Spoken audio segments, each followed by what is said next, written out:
ប្រភេទរបស់ខ្ញុំបានជូនតំបន់នេះមកខ្ញុំដែលគាត់បានទិញមកពីប្រទេសជប៉ុនផ្ទាល់ហើយខ្ញុំក៏សម្រេចចិត្តថាចែករំលែករសជាតិមួយណាដែលខ្ញុំចូលចិត្តបំផុតហើយដោយគិតថាទៅលើរសជាតិហើយនិងគុណភាព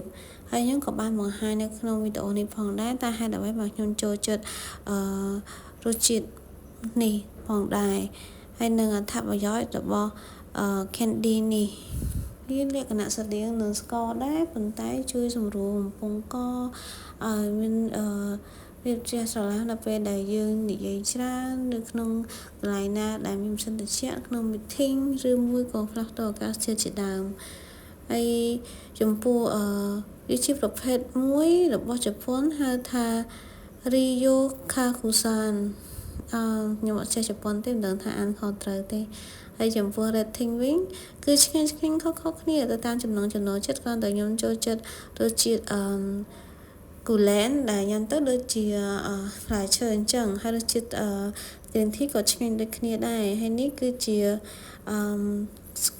ស្ករប្រភេទមួយទៀតស្រៀងនឹង Ryo Kakusan ដែរគឺ blueberry គឺជាប្រភេទជាស្ករគ្រាប់តែម្ដងជួយសម្រួលនិងមានអត្ថប្រយោជន៍ទៅស្រៀងគ្នាផងដែរហើយនេះគឺជាប្រភេទនំផ្សេងទៀតដែលមិត្តភក្តិខ្ញុំគាត់បានឲ្យមើលទៅលក្ខណៈមួយខ្ជូតមែនតើរបស់ជប៉ុនហើយមានកាំប៊ីនេះគឺរសជាតិឆ្ងាញ់ហើយកូនខ្ញុំក៏ចូលចិត្តញ៉ាំដែរ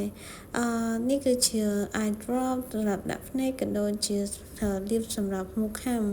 បងអ្នកទាំងអស់គ្នាយកឃើញថាយ៉ាងណាដែរអាចខមមិនខាងក្រោមហើយសូមចុច like និង subscribe វីដេអូរបស់ខ្ញុំផង